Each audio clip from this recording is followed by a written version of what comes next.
ওম গণেশায় নমঃ। নমস্কার বন্ধুরা, আজকের আলোচনা জেনে নেব কোন চার রাশি আছে যাদের মনে কি চলছে বুঝতে পারা যায় না। ক্ষণে ক্ষণে ইচ্ছা বদলায়, কখন কি চায় বুঝতে পারা দায়। চার রাশির মন পড়তে হিমশিম খান কাছের মানুষ। আমাদের আশেপাশে নানা প্রকৃতির মানুষ রয়েছেন। হাতের পাঁচটা আঙুল যেমন সমান হয় না, তেমনি পাঁচজন মানুষের প্রত্যেকের মধ্যে কিছু না কিছু পার্থক্য থাকে। শাস্ত্র জানাচ্ছে এই পরিবর্তনের অনেকটাই আসে রাশিগত পার্থক্য থেকে।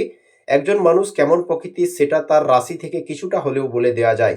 জ্যোতিষশাস্ত্র জানাচ্ছে রাশিচক্রে চার রাশি রয়েছে যাদের মনে কি চলছে সেটা কখনো বোঝা যায় না। এরা যে কখন কি ভাবেন, কখন কি করেন সেটা বোঝার সাধ্য প্রায় কারো নেই। তালিকায় কারা রয়েছে জেনে নিন। এক হচ্ছে মিথুন রাশি। বুধের রাশি মিথুন, কখনো একটি বিষয়ে স্থির থাকতে পারেন না। এদের ভাবনা ক্ষণিকে ক্ষণিকে বদলাতে থাকে। আজ যেটা এদের ভালো লাগে, কাল গিয়ে সেটাই এই রাশির ব্যক্তিদের কাছে খারাপ হয়ে যায়।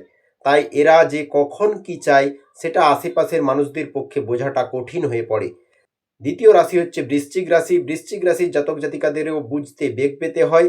সংবেদনশীল এই রাশির ব্যক্তিরা একটু চাপা স্বভাবের হন। ফলত এদের মনে কি চলছে সেটা এরা সচরাচর প্রকাশ করেন না। সেই কারণে আশেপাশের মানুষেরা বুঝে উঠতে পারেন না। কখনো এরা খুব ভালো ব্যবহার করেন, কথা বলেন, আবার কখনো গম্ভীর হয়ে যান, কথায় কথায় বিরক্তি দেখান। তৃতীয় রাশি হচ্ছে মকর। শনির রাশি মকরের জাতক জাতিকাদেরও সচরাচর মন বোঝা যায় না। এরা অপরের থেকে নিজেদের দূরে রাখতেই পছন্দ করেন। মকর রাশির ব্যক্তিরা নিয়ম মাফিক জীবন কাটাতে ভালোবাসেন। এরা কারো সঙ্গে বিশেষ কথা বলা বা মেশাটা পছন্দ করেন না। নিজের মন মর্জি চলেন। নিজের যখন মন চায় তখনই অপরের সঙ্গে মেশেন। সেই কারণে মকর রাশির ব্যক্তিদের মনের খবর আশপাশের ব্যক্তিরা বুঝে উঠতে পারেন না।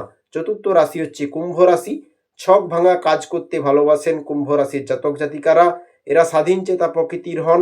নিজের যেটা মনে হয় সেটাই করেন, অপরের কথা শোনেন না।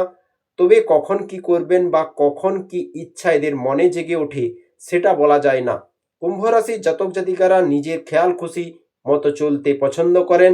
লোকে কি ভাবছে তাদের এদের কিছু যায় আসে না। বন্ধুরা, সত্য লাগলে কমেন্ট করবেন।